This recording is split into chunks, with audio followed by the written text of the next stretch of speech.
나이가 들수록 사람들과의 관계, 남긴 흔적, 그리고 쌓아온 지혜를 되돌아보게 됩니다.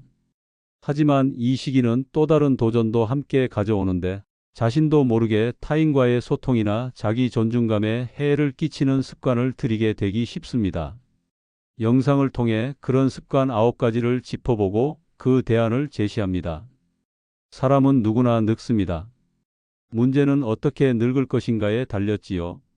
겉으로는 인자하고 평온해 보여도 속으로는 후회와 한숨으로 가득한 노후를 보내는 분들이 적지 않습니다. 그런데 말입니다. 요즘 들어 부쩍 이런 이야기들이 들려와요. 이러려고 평생 고생했나? 내 자식 잘 되라고 다 퍼줬는데 돌아오는 건 뭐지? 나만 아니면 되지. 또 애들한테 짐 될까봐 걱정이야. 이 말 낯설지 않으시죠? 이런 후회 속엔 공통된 4가지 바보짓이 숨어 있습니다. 놀랍게도 우리 어르신 10분 중 9분이 지금도 무심코 하고 있는 일들이에요. 그 누구도 바보가 되고 싶어서 그런 건 아니죠.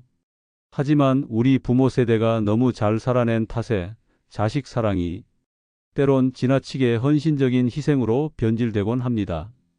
이제는 그 희생을 되돌아볼 시간입니다. 그래서 오늘은 이렇게 여쭤보려고 해요. 혹시 지금 손자 돌보느라 여행 한번 못 가고 계신가요? 이미 재산을 다 자식에게 넘기고 용돈도 자식에게 의지하고 계신가요? 혹시 자식들 가족이 와서 자고 간다니까 짐 늘려가며 방 정리하신 건 아닌가요? 이런 모습 주변에서 본 적 있으시죠?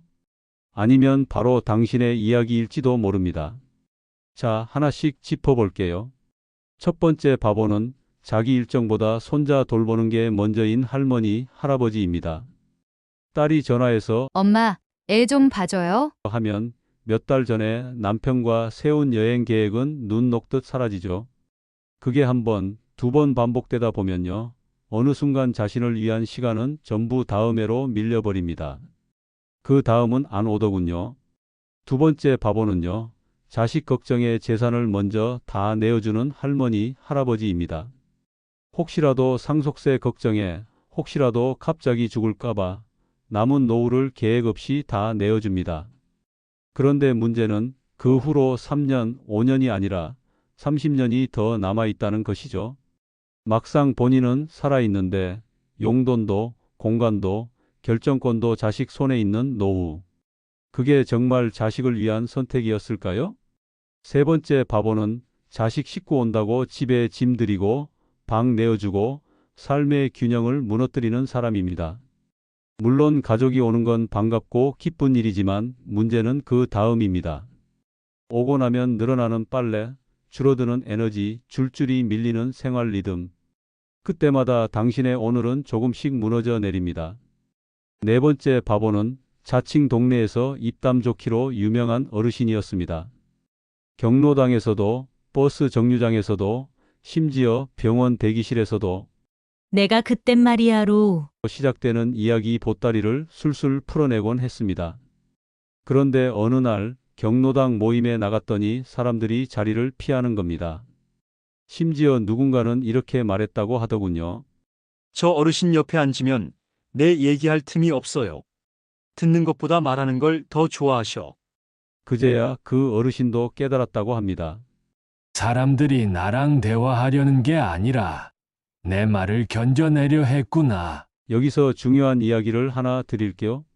진짜 내 삶은 자식에게 손 안 벌리고 남에게 손가락질 안 받고 노후를 준비하는 것에서 시작됩니다. 지금은 스스로를 위해 절반을 남겨야 하는 시대예요. 우리는 이미 20세기의 부모 방식으로 자식을 사랑해 왔습니다.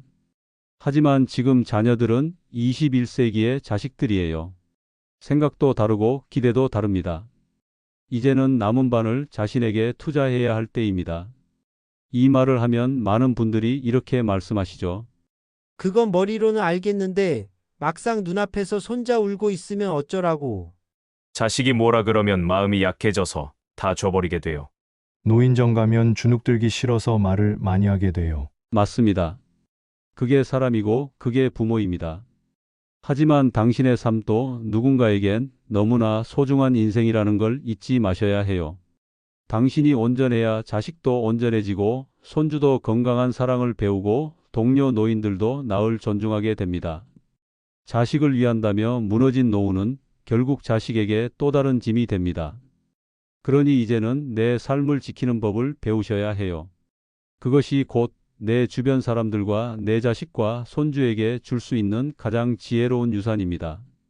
이제 본론에서는 왜 우리가 이런 바보짓을 반복하는지, 그 원인이 어디에서 비롯됐는지, 그리고 그걸 어떻게 바꿀 수 있는지 하나씩 풀어드릴 겁니다. 걱정 마세요. 오늘 들려드릴 9가지 이야기를 통해 지금 당장 바꿀 수 있는 작고 확실한 실천법도 함께 알려드릴게요. 노후는 절대 늦지 않았습니다. 지금부터, 바로 지금 이 순간부터 시작입니다. 자, 그럼 우리에게 필요한 우아하게 나이 드는 길을 방해할 수 있는 9가지 주요 행동을 이야기해 볼까요? 첫째, 말을 많이 한다고 지혜로운 건 아닙니다. 아유, 그건 내가 겪어봐서 아는데 말이야. 이 말을 하게 되는 순간 대화의 중심은 슬쩍 넘어갑니다. 누구에게요? 바로 당신 자신에게로요. 나이 들수록 말이 많아지는 건 어찌 보면 자연스러운 일입니다. 살아온 시간이 많고 그 안에 담긴 사연도 많으니까요.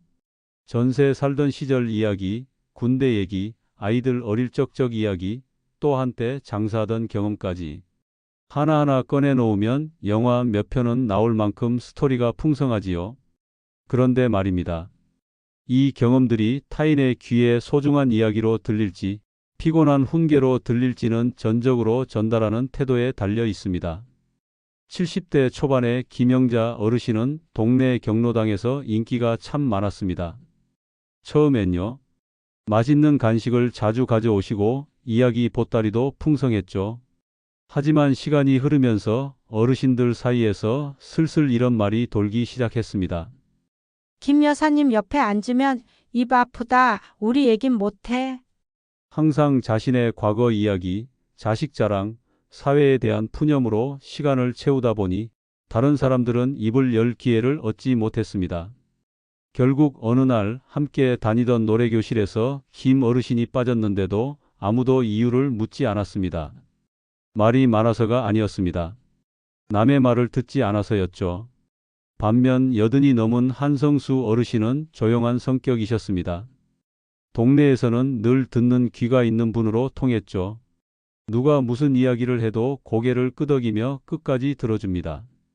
간혹 자신의 이야기를 꺼낼 때도 꼭 이렇게 덧붙이셨죠. 내가 살아온 건 그렇긴 했는데 자네는 어때? 그 한마디에 사람들은 존중받고 있다는 느낌을 받았고 한 어르신은 저분 옆에 앉아 있으면 그냥 마음이 편하다 라고 하더군요. 왜 우리는 자꾸 말이 많아질까요? 나이 들수록 말이 많아지는 건 불안감에서 비롯되는 경우가 많습니다. 내 경험이 무시당하면 어쩌지? 내가 말 안 하면 젊은 사람들은 모를 텐데. 지금 아니면 언제 내 얘기 해보겠어? 하지만 이 마음이 상대를 위한 배려 없이 튀어나올 때 그 대화는 소통이 아니라 독백이 되어버립니다. 여러분, 대화할 때 이런 경험 있으셨죠? 내가 이야기를 쭉 하고 있는데 상대는 그냥 고개만 끄덕일 뿐 말 한마디 없이 끝나는 경우요. 사실 대화는 말이 오가야 대화입니다. 주고받지 않으면 그건 독백일 뿐이지요. 그런데 말을 듣지 않는 태도, 이게 단순한 습관이 아니라 관계의 틀을 무너뜨리는 시작이 될 수 있다는 사실 알고 계셨나요? 첫째, 관계가 점점 얕아집니다. 사람은 자기 얘기를 들어주는 사람 앞에서만 마음을 열 수 있습니다. 하지만 계속해서 내 말만 하고 있으면 어느 순간 상대는 입을 닫게 되고 서로의 마음은 점점 멀어지게 됩니다. 결국엔 대화는 단절되고 고립이 시작되는 거예요. 둘째, 자식과도 멀어질 수 있습니다. 특히 손자녀와의 관계에서 이런 일이 많습니다. 옛날에 말이야. 로 시작하는 얘기를 반복하면 아이들의 표정이 변하는 걸 느끼셨을 겁니다. 아, 또 시작이구나 하는 그 표정 말이에요. 우리가 소중한 얘기를 나누고 있다고 생각하는 그 순간 상대는 점점 마음의 문을 닫고 있는 걸 수도 있습니다. 셋째, 배움의 기회가 사라집니다. 남의 이야기를 듣는 건 그 사람의 삶을 엿보는 겁니다. 내가 겪지 못한 세상, 새로운 가치관을 들을 수 있는 소중한 기회지요. 하지만 내가 말할 시간만 챙기고 들을 시간은 갖지 않으면 그 기회를 스스로 차단하는 셈이 됩니다. 그래서 말씀드리고 싶어요. 듣는다는 건 곧 배우는 것이고 관계를 맺는 첫걸음이라는 걸요. 마음을 여는 귀, 그게 바로 지혜로운 노년을 여는 열쇠입니다. 그래서 오늘은 아주 작지만 관계를 깊어지게 만드는 작은 실천법 하나 알려드릴게요. 예를 들어 이야기를 꺼내셨다면 이렇게 한마디만 덧붙여 보세요. 나는 옛날에 이런 경험이 있었는데 너는 어떻게 생각해? 그리고 조용히 기다려주는 겁니다. 또 하나 팁 드릴게요. 혹시 내가 얼마나 이야기했는지 그리고 상대는 얼마나 말했는지 생각해 보신 적 있으세요? 머릿속에 이야기 하나 하면 질문 하나 하기 이 공식만 넣어도 분위기가 확 달라집니다. 상대가 말할 땐요, 고개를 살짝 끄덕이고 눈을 마주쳐 주세요. 말은 입으로 하지만 진짜 대화는 눈과 마음으로 하는 거니까요. 여기서 중요한 지혜 하나 나눌게요. 지혜로운 어른이란 많은 말을 하는 사람이 아니라 필요할 때는 잠시 멈춰주는 사람입니다. 말을 줄이고 귀를 열 줄 아는 사람, 그게 진짜 품격 있는 모습이에요. 듣는다는 건 단순한 기술이 아닙니다. 나는 당신을 존중합니다라는 마음을 전하는 표현이죠. 이 마음을 품고 하루에 단 한 사람에게라도 귀를 기울여 보세요. 그 하루가, 그 사람과의 관계가, 그리고 내 삶까지 놀랍도록 달라질 수 있습니다. 둘째 자랑은 한 줌, 진심은 가득히. 우리 손주 이번에 전국 영어 말하기 대회에서 상 받았어요. 아유, 요즘 애들은 똑똑해. 난 걔가 박사 될 줄 알았어. 우리 아들은 이번에 제주도에 땅을 하나 더 샀대요. 사업이 잘 풀리나 봐요. 이런 말 어디서 한 번쯤 들어보셨죠? 아니면 혹시 나도 모르게 내가 하고 있었던 건 아닐까요? 자식 자랑, 손주 자랑, 예전에 내가 이룬 것들 자랑. 살아온 시간만큼 이야깃거리가 많고 그걸 누군가에게 전하고 싶은 마음도 이해됩니다. 그런데 그 자랑이 상대에게 자랑으로만 들릴 때 그 대화는 공감이 아니라 거리를 만듭니다. 오랜만에 만난 친구들과 점심을 먹으며 자연스럽게 손주 이야기가 나왔습니다. 그중 한 분이 이렇게 말했어요. 요즘 손녀가 좀 마음을 못 잡아서 걱정이에요. 대학도 미뤘다 하고 자꾸 집에만 있고. 그 말을 듣자마자 김 어르신은 말끝을 채 자르며 이렇게 말했습니다. 아유, 우리 손주는 아주 야무져. 벌써 장학금 받고 교수님들한테 칭찬도 받고 걱정할 게 하나도 없어. 그날 그 친구는 조용히 밥만 먹고 자리를 떴습니다.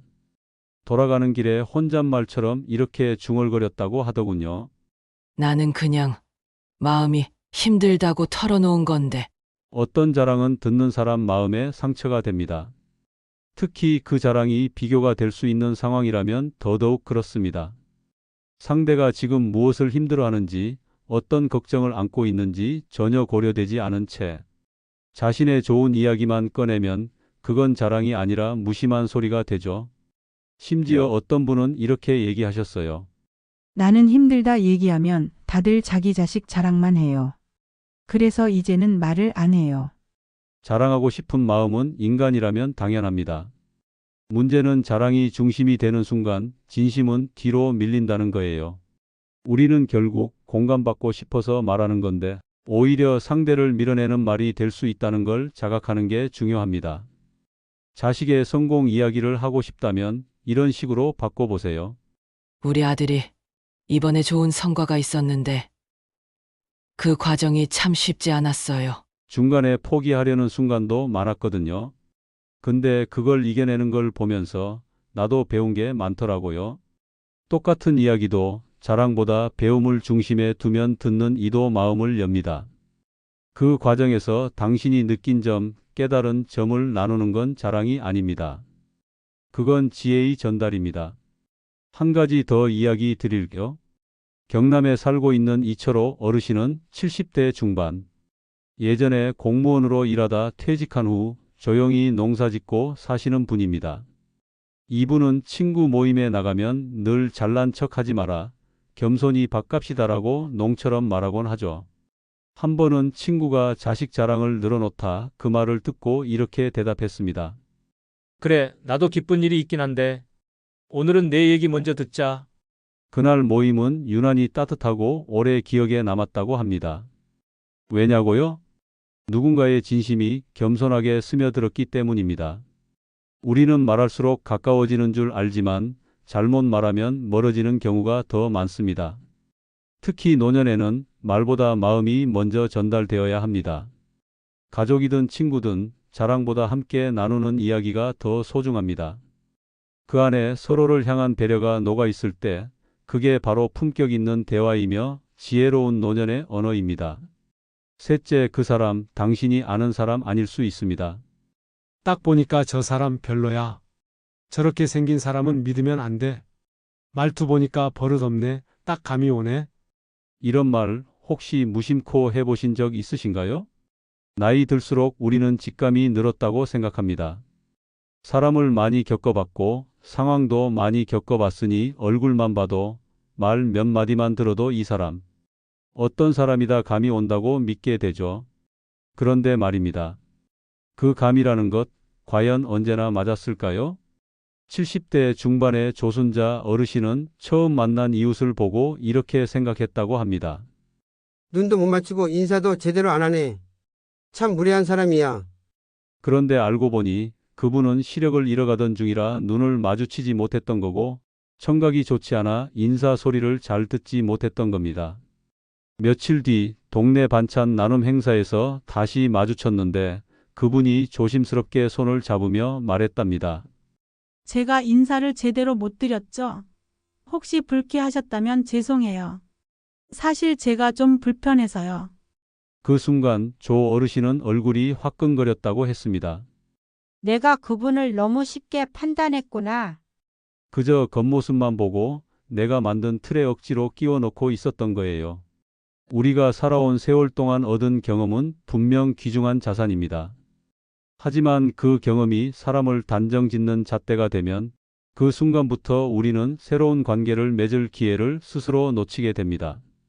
요즘 젊은이들이 피어싱을 하거나 머리를 염색한다고 해서 버릇없다, 철없다라고 생각하기 쉽지만 그 속에도 나름의 가치관, 이야기, 고민이 숨어 있을 수 있습니다. 겉모습만 보고 판단한다는 건 책 표지만 보고 줄거리 다 안다고 착각하는 것과 같죠. 한 청년이 이런 이야기를 했습니다. 할머니가 처음 저를 봤을 때는 인상도 무섭고 말도 없다고 하셨어요. 근데 나중에 제가 시골집 지붕 고쳐드린 뒤엔 세상에 이런 착한 청년도 있었네. 하시더라고요. 사람은 겉으로 드러나는 모습만으로는 알 수 없습니다. 속마음을 열기까지는 시간이 필요하고 그 마음을 여는 열쇠는 다름 아닌 경청과 질문입니다. 혹시 누군가와 어색하거나 거리감이 느껴진다면 이렇게 한번 물어보세요. 요즘 제일 관심 있는 일이 뭐예요? 최근에 힘들었던 일은 없었어요? 요즘 어떤 생각 자주 하세요?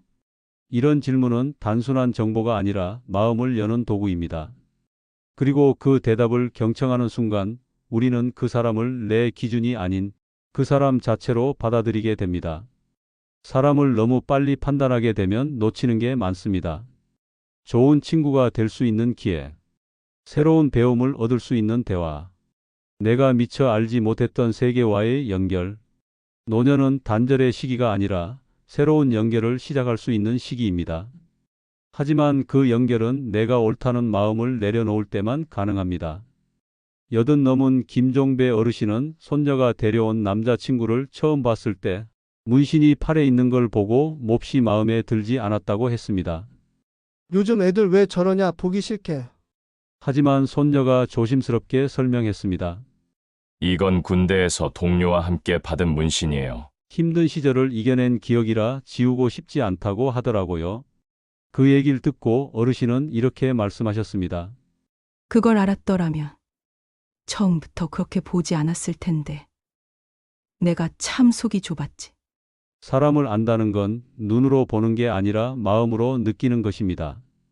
그리고 그 마음을 열기 위해 필요한 건 판단이 아니라 질문, 지적이 아니라 경청, 틀림이 아니라 다름을 인정하는 태도입니다. 그럴 때 우리는 누군가를 정말로 알아가게 됩니다. 그리고 그 사람도 나를 진짜로 알아보게 됩니다. 네 번째, 거울 속 내가 낯설지 않도록. 뭐 이제 누굴 만날 것도 아닌데 뭘 꾸며. 나이 들면 다 그래. 그냥 편한 게 최고야. 외모는 젊을 때나 따지는 거지 지금은 안 봐. 이런 말 어디서 한 번쯤 들어보셨죠? 어쩌면 바로 당신이 오늘 아침에도 이런 말을 자신에게 했을지도 모릅니다. 사실 이해는 됩니다. 몸은 예전 같지 않고 눈은 침침해지고 손놀림도 느려지는데 머리 염색 한번 하려면 기운이 빠지고 옷을 고르려 해도 뭘 입어야 할지 막막하죠. 게다가 편한 옷, 익숙한 머리, 늘 하던 스타일이 마음도 편하니까요. 그런데 말입니다. 외모에 무관심해지는 순간 마음까지 함께 무너진다는 사실 알고 계셨나요? 경북에 사는 박영자 어르신, 올해 78. 남편 떠나고 자식들도 외지로 나간 뒤 혼자 사는 시간이 많아졌습니다. 어느 날 거울을 보는데 문득 이런 생각이 들더랍니다. 이 사람이 누군지 왜 이렇게 지쳐 보이지? 그날따라 얼굴에 생기도 없고 머리는 하얗게 자라난 뿌리 때문에 더 초라해 보였습니다. 그런데 하필 그날 몇 달 만에 찾아온 딸이 이렇게 말했답니다. 엄마 요즘 어디 아파? 얼굴이 왜 이래? 그 한마디가 박 어르신 가슴에 쿡 박혔다고 해요. 아프지 않아도 돌봄을 멈추면 얼굴이 지쳐 보이고 마음까지 허전해진다는 걸 그제야 뼈저리게 느끼셨다고 합니다. 외모를 가꾼다는 건 절대 젊게 보이려는 욕심이 아닙니다. 나는 아직도 나를 소중하게 여깁니다.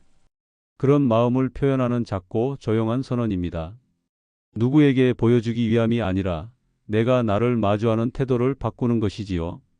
또 서울에 사는 오영수 어르신은 평소 수수한 옷차림을 고집하셨습니다. 집 앞 마트 갈 때도 늘 트레이닝복, 슬리퍼, 그리고 모자 하나. 그런데 어느 날 경로당에서 찍힌 단체 사진을 보니 자신만 유독 지쳐 보이고 어깨가 처져 있더랍니다. 그날 이후 머리를 단정히 자르고 셔츠 하나 사서 입고 나갔더니 주변 분들이 이렇게 말했답니다. 어르신 오늘 멋있으세요. 어디 좋은데 다녀오셨어요? 그 말을 듣고 얼마나 기분이 좋아졌는지 모른다고 해요. 내가 아직 이런 말 들을 수 있구나. 그거 하나로 하루가 다 빛났어. 외모에 신경 쓴다는 건 자기 자신을 다시 일으켜 세우는 시작점입니다. 거창할 필요 없습니다. 머리숱이 줄었더라도 깔끔하게 다듬기. 집 앞 나갈 때도 깨끗한 셔츠 한 벌 입기. 향수는 아니어도 좋은 비누 향을 풍기기. 오래된 슬리퍼 대신 가벼운 운동화 신기. 이런 작은 변화들이 마음을 환기시키고 나를 대하는 타인의 시선도 바꾸게 합니다. 이제는 남이 나를 어떻게 보냐가 아니라 내가 나를 어떻게 대하느냐가 중요해지는 시기입니다. 외모는 거울입니다. 나 자신을 존중하는 마음, 그리고 여전히 삶을 사랑하려는 자세가 비치는 거울이지요. 그러니 거울 속 나를 향해 오늘 하루 이렇게 말해보세요. 괜찮아, 오늘도 나답게 멋있어. 다섯 번째, 존중은 그냥 주어지지 않습니다. 예전엔 말이죠.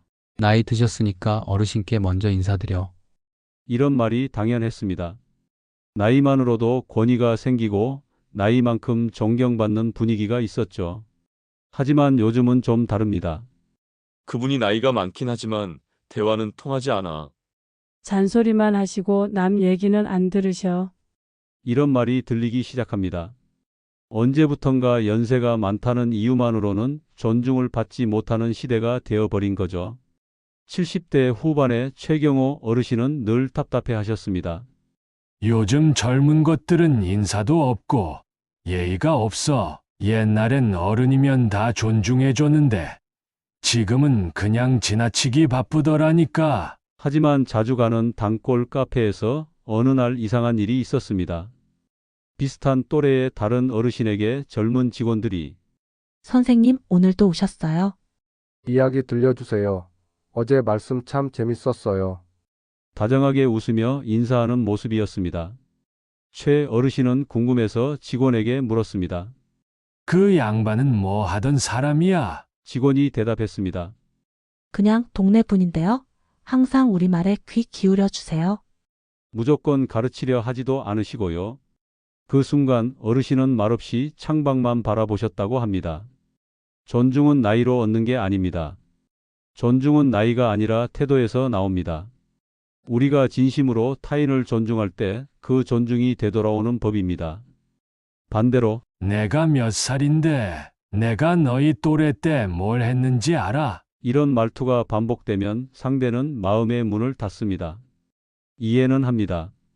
오래 살아온 만큼 말하고 싶은 게 많고 가르쳐주고 싶은 마음도 있지요. 하지만 자식도 손주도 젊은 세대도 존중을 설명이 아니라 공감으로 느끼길 원합니다. 서울에 사는 26살 청년이 이런 말을 했습니다. 할아버지가 항상 말씀하시는 게 있어요. 너는 너 생각대로 살아도 돼.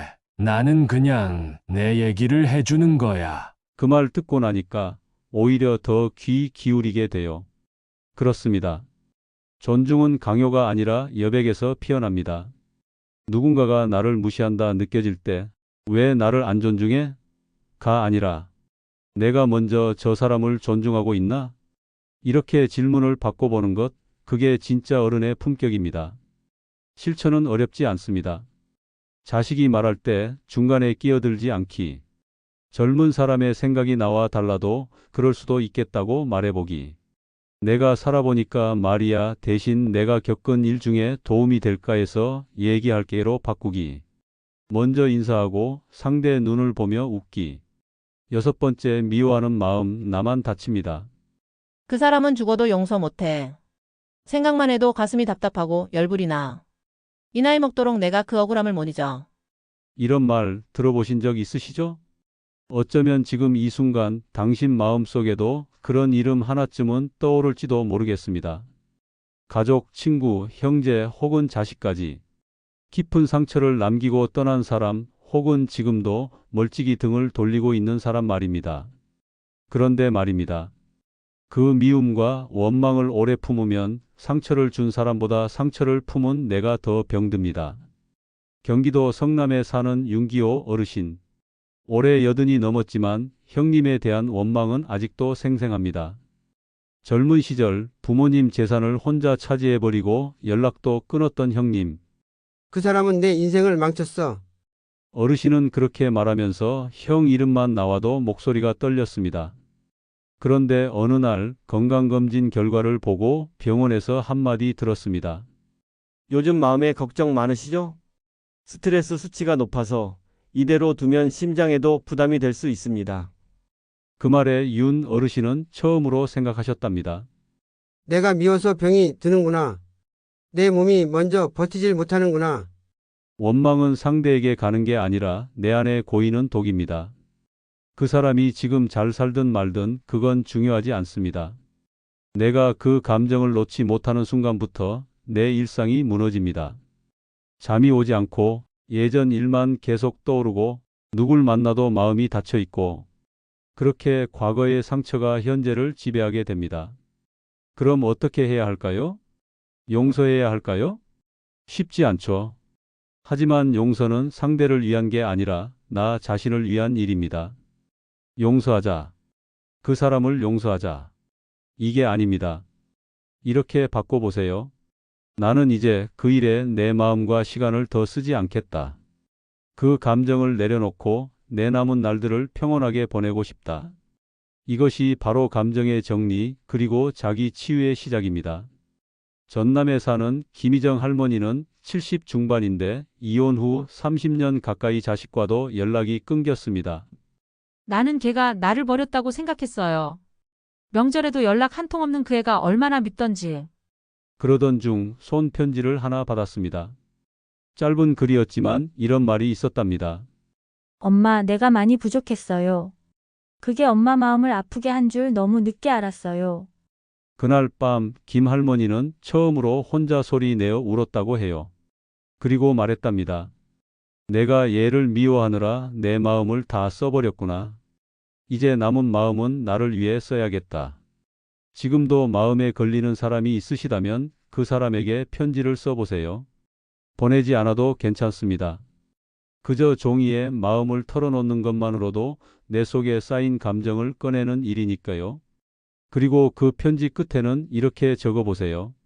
이제 이 감정은 여기까지만. 남은 인생은 미움이 아닌 평화로 채우고 싶다. 미움은 버티면 버틸수록 결국 내가 나를 상하게 합니다. 놓는다고 지는 게 아닙니다. 놓아야 비로소 내가 다시 사라집니다.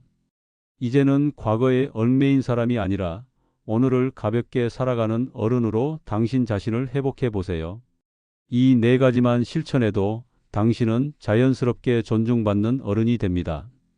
이제는 존경을 받기 위해 노력하는 시대입니다. 불편하신가요? 그럴 수도 있습니다. 하지만 뒤집어 보면 노력한 만큼 더 깊고 진실한 존중을 받을 수 있는 시대이기도 합니다. 그 존중은 단순한 예의가 아닙니다. 당신이라는 사람 전체에 대한 인정과 따뜻한 응답입니다. 7번째, 세상이 바뀌는 게 아니라 내가 멈춘 것일 수도 있습니다. 그냥 나는 내 방식이 편해. 스마트폰은 어려워서 못하겠어. 요즘 세상 돌아가는 거 보면 도통 이해가 안 돼. 이런 말 입에 붙어 있진 않으신가요?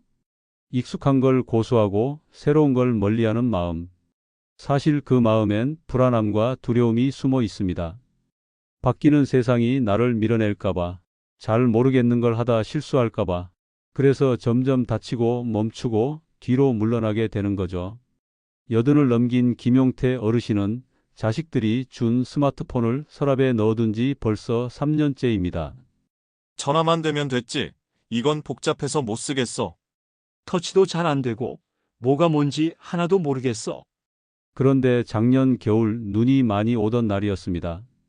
마트 갔다가 넘어져 손목을 다쳤는데 전화번호부에 적힌 번호를 다 집에 두고 온 겁니다. 전화기를 열어도 연락처 보는 법을 몰라 한참을 지나가는 행인에게 도움을 요청했죠. 그 일을 겪은 뒤 김 어르신은 이렇게 말씀하셨어요. 세상이 바뀐 게 아니더라. 내가 세상에 등을 돌리고 있었던 거지. 변화를 거부하면 세상이 멀어지는 게 아니라 내가 세상과 멀어지게 됩니다. 이건 기술 이야기만이 아닙니다. 새로운 사람, 새로운 생각, 새로운 삶의 방식을 무조건 틀렸다. 이해 못하겠다며 밀어내면 우리는 결국 혼자만의 방 안에 갇히게 되죠. 서울에 사는 정경희 할머니는 반대로 78대 스마트폰을 배우기 시작하셨습니다. 처음엔 도통 모르겠다며 손을 떨었지만 손녀가 할머니, 우리 이모티콘으로 대화해요. 라고 장난치며 가르쳐주자 조금씩 익숙해지기 시작했습니다.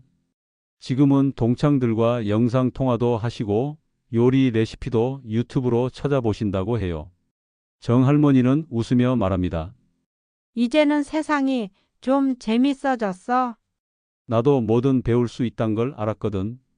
우리가 변화에 저항하는 건 단지 새로워서가 아니라 배우는 걸 포기했기 때문입니다.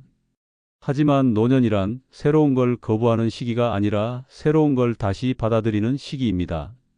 마음만 열면 세상은 언제든 당신을 초대합니다. 바꿔보는 연습 어렵지 않아요.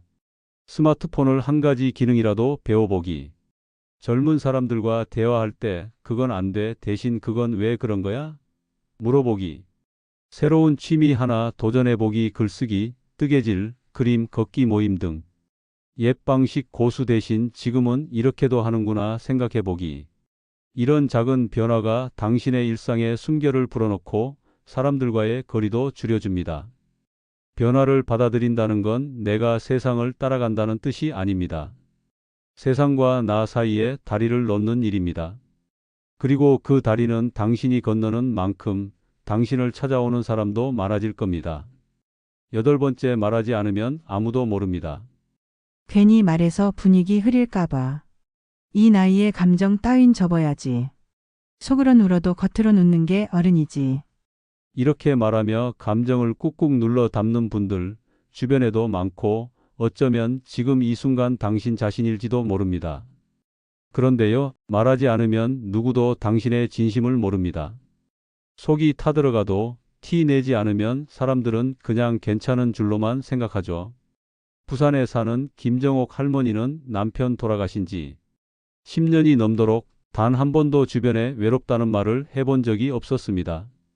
늘 환하게 웃고 동네 어르신들 챙기고 모임에도 빠지지 않았죠. 그런데 어느 날 혼자 살던 집에서 감기 몸살로 일어나지 못하고 이틀을 누워 있었던 적이 있었습니다. 연락도 방문도 없었습니다. 그제야 할머니는 깨달았답니다. 내가 힘든 걸 아무한테도 말하지 않았으니 누가 나를 도우려고 했겠어. 감정을 숨기는 건 어른스러운 게 아닙니다.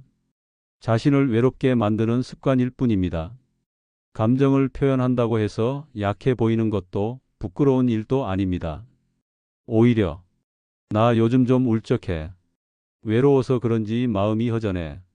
이런 말 한마디가 진짜 대화를 시작하게 하고 사람과 사람 사이를 이어주는 다리가 되어줍니다. 서울에 사는 박종남 어르신은 팔순을 넘기고 처음으로 손자에게 이런 말을 해봤다고 합니다. 할아버지는 말이야 사실 요즘 좀 무서워. 몸도 예전 같지 않고 밤에 자다가 문득문득 나는 언제까지 살까? 싶을 때가 있거든. 그 말을 듣고 손자가 말했습니다. 할아버지 그런 생각 들 땐 꼭 저한테 전화해요. 할아버지랑 얘기하면 저도 좋아요. 그날 박 어르신은 감정을 나누는 게 사랑이라는 걸 이제 알았다고 하셨습니다. 감정은 나눌수록 약해지는 게 아닙니다. 나눌수록 가벼워지고 마음은 더 가까워집니다. 물론 처음엔 어렵습니다. 자식에게 약한 모습 보이기 싫고, 친구에게 걱정 끼치기 싫고, 가족에게 짜증낸다는 말 듣기 싫기도 하죠. 하지만 감정을 쌓아두기만 하면 내 마음 안에서 곰팡이처럼 자라납니다. 그리고 언젠가 예상치 못한 순간 그 쌓인 감정이 건강까지 흔들게 되지요. 오늘부터 이렇게 시작해 보세요. 아침 거울 보며 내 감정을 한마디 말로 꺼내기. 오늘은 좀 기운이 없네. 오늘은 괜히 설렌다. 가까운 사람에게 내 기분을 있는 그대로 말해보기. 사실 오늘 좀 외로웠어. 괜히 서운했는데 말 못했어. 울고 싶을 땐 참지 말고 혼자라도 마음껏 울기. 울음은 마음의 씻김입니다. 감정을 나누면 당신은 더 강해집니다. 왜냐고요? 당신을 진짜로 이해해 줄 사람이 그때 비로소 곁에 다가오거든요. 9번째 그때가 좋았지 그 말이 오늘을 삼켜버립니다. 옛날이 좋았어. 지금은 뭐든 정이 없고 재미도 없어. 그때는 말이야 가족이 다 모여서 밥 먹고 웃고 떠들고 그랬는데 지금은 다 바빠. 나 혼자 밥 먹는 날도 많고. 이런 말 익숙하시죠? 물론 그 시절은 소중했습니다. 집에 들어가면 된장찌개 냄새가 나고 작은 일에도 다 같이 웃고 떠들던 날들. 자식들이 어리던 때 몸은 고됐지만 마음만은 참 따뜻했던 그 시절.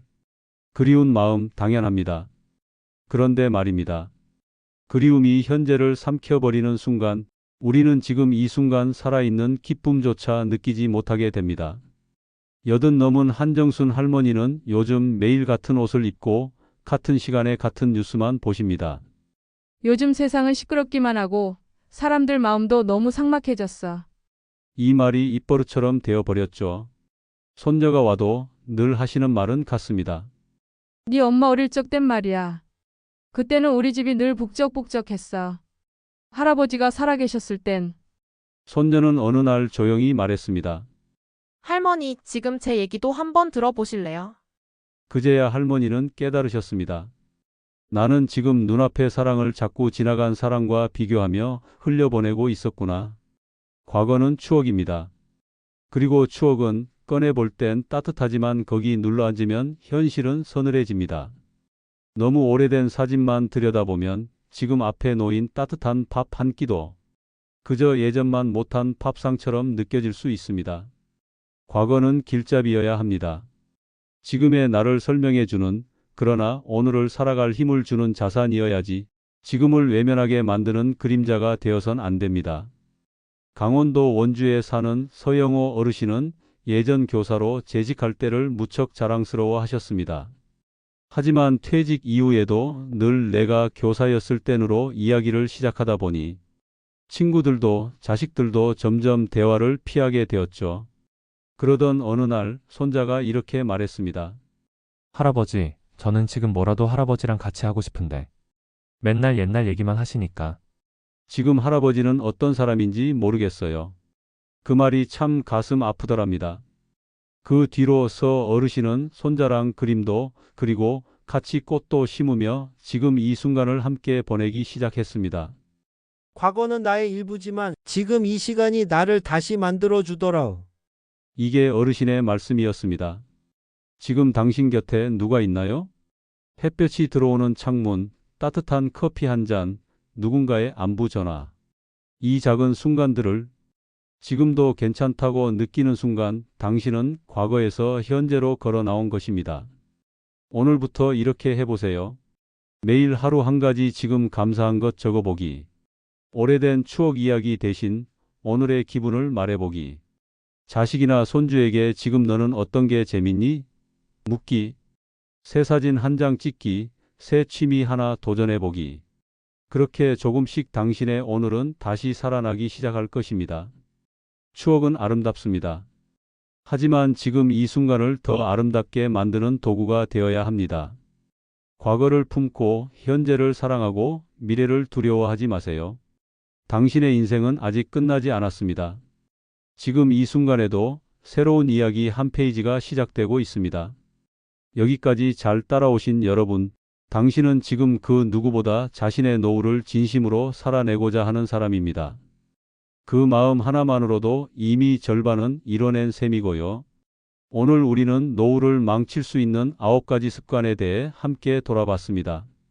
대화를 독점하는 습관, 지나친 자랑, 첫인상으로 사람을 판단하는 태도, 외모에 무관심해지는 모습, 존중을 당연히 기대하는 마음, 미움과 원망을 놓지 못하는 감정, 변화를 거부하는 자세, 감정을 억누르는 버릇, 그리고 과거에만 머무는 습관까지.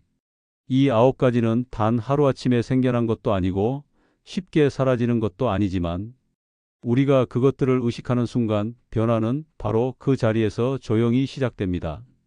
그래서 오늘 그 변화를 위한 5가지 핵심 해결책을 다시 정리해 드릴게요. 첫째, 경청은 대화의 시작입니다. 들어주는 사람이 결국 사랑받는 사람이 됩니다. 둘째, 겸손은 지혜입니다. 자랑보다는 내가 배운 것을 나누세요. 그러면 사람들은 자연스레 귀를 열게 됩니다. 셋째, 존중은 태도에서 옵니다. 말투 하나, 눈빛 하나에 우리가 품은 존경과 따뜻함이 고스란히 담깁니다. 넷째, 감정은 꺼낼수록 가벼워집니다. 숨기지 말고 솔직하게 나누세요. 마음은 그렇게 풀리고 관계는 그렇게 이어집니다. 다섯째, 지금 이 순간이 가장 절습니다. 과거는 소중한 추억으로, 현재는 선물처럼 살아가면 됩니다. 그렇다면 오늘부터 바로 시작할 수 있는 3가지 작고 따뜻한 실천도 함께 나눠 드릴게요. 첫째, 오늘 하루 중 감사한 일 하나를 적어보세요. 햇볕이 따뜻했다, 차 한 잔이 위로가 됐다, 그런 사소한 것도 충분합니다. 둘째, 누군가에게 마음을 담은 질문을 건네보세요.